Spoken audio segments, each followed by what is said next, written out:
မင်္ဂလာပါမော်လမြိုင်ကြက်ကလေးချက်ဆက်ဆက်လေးချက်ပြပါမယ်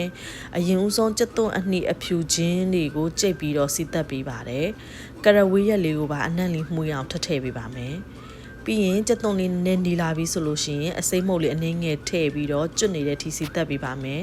ပြီးရင်ရေလေးအနှင်းငယ်ထည့်လိုက်ပါမယ်ပြီးတော့မဆလာမှုတ်လေးပါထည့်ပေးပါမယ်မဆလာအနက်လေးနဲ့မှုေးနေအောင်စီသက်ပေးပြီးမှကြက်သားအရသာနှက်ထားတဲ့ကြက်သားလေးတွေကိုထည့်ပါမယ်ကြက်သားထဲမှာ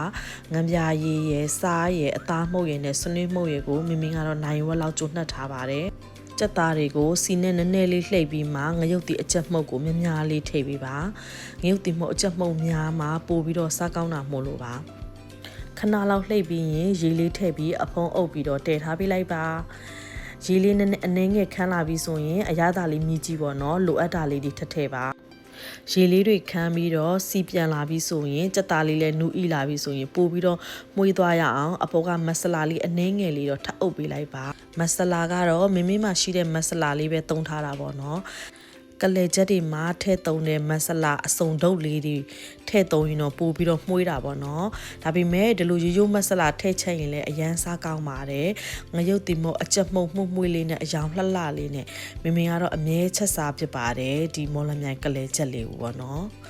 အဆုံးထိကြည့်ပေးတဲ့အတွက်ကျေးဇူးတင်